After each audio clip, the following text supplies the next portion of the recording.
Dank u wel, mevrouw. Madame Thibault.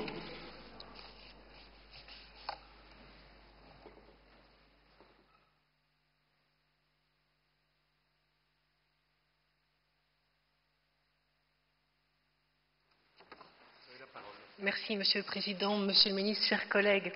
Voilà, je vous ai entendu à la radio ce matin, vous étiez assez satisfait de la journée que nous allons vivre aujourd'hui, de l'aboutissement d'un travail parlementaire.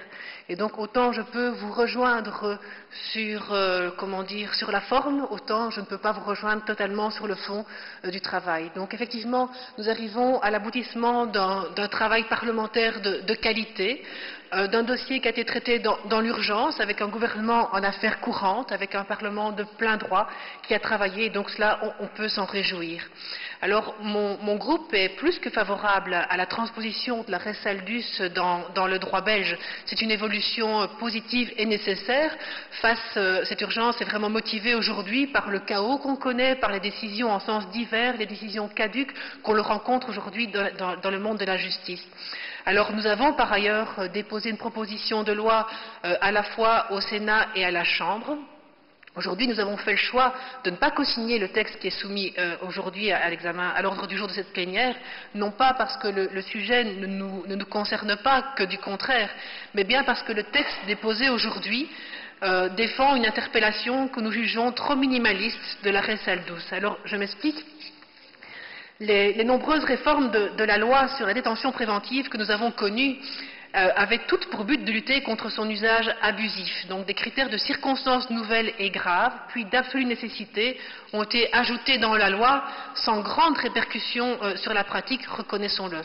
Alors aujourd'hui, le texte de loi précise que la détention préventive ne peut être prise dans le but d'exercer une répression immédiate ou toute autre forme de contrainte. Malgré les réformes successives, la délivrance du mandat d'arrêt reste une zone de non-droit et on ne peut que le regretter. L'homme qui comparaît devant le juge d'instruction est seul et n'a pas le droit à un avocat.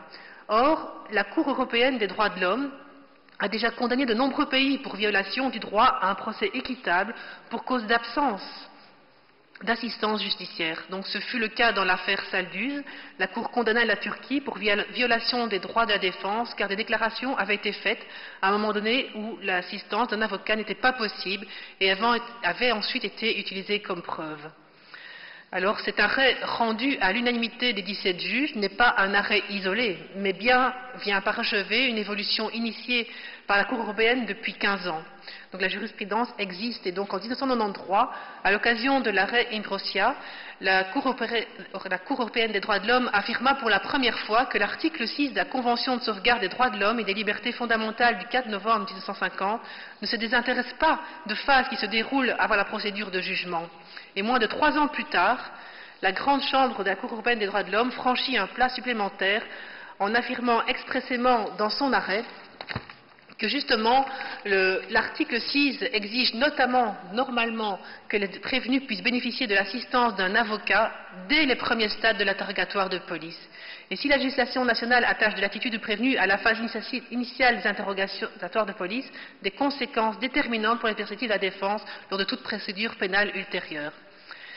Alors, je vous le concède que l'on peut dès lors s'interroger sur ce qu'il faut entendre exactement par assistance d'un avocat, sur ce qu'il faut attendre, donc pas assistance. Donc au sein de la doctrine, il y a deux visions qui s'opposent. Donc d'un côté, pour les minimalistes, la Cour européenne des droits de l'homme ne fait référence qu'à la possibilité de consulter un avocat avant les premiers interrogatoires de police. De l'autre côté, pour les maximalistes, ces notions impliquent que l'avocat doit être présent lors des interrogatoires.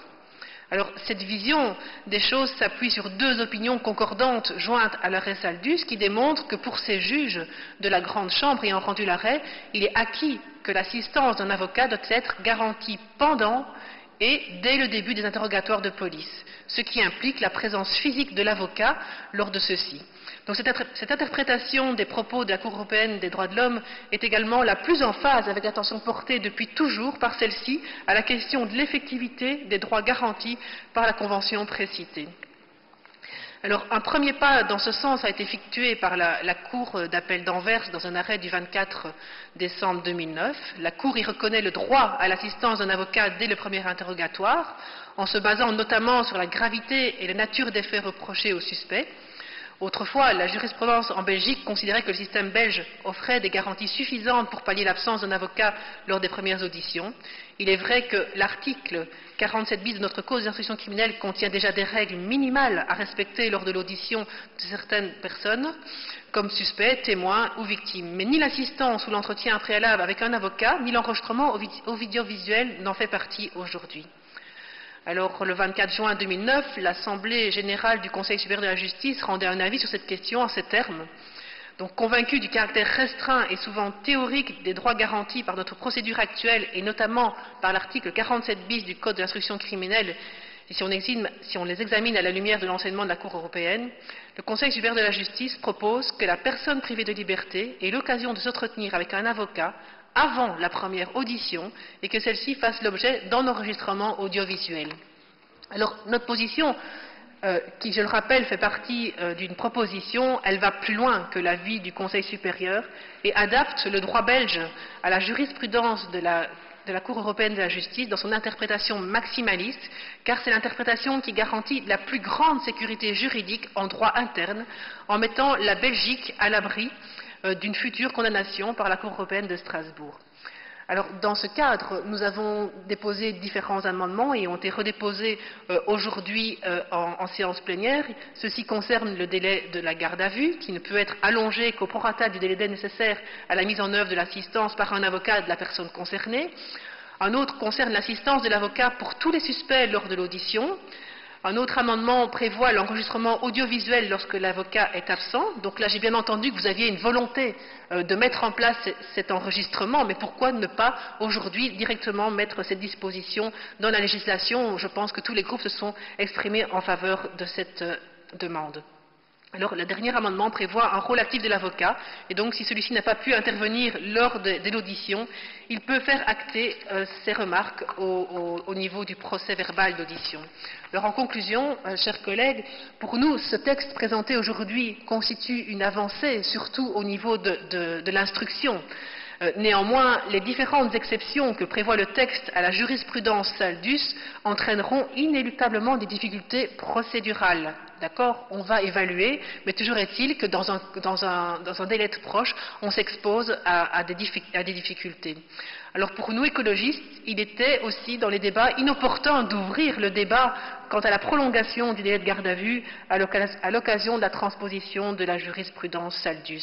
Alors contrairement à ce que M. Delperret dit, on ne veut pas 48 heures de garde à vue, non, mais on regrette qu'on ait profité de Saldus pour permettre cette prolongation.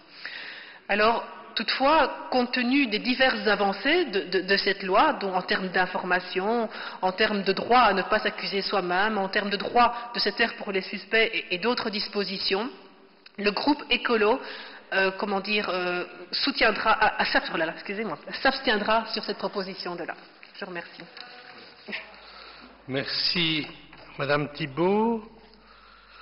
Mevrouw Talman.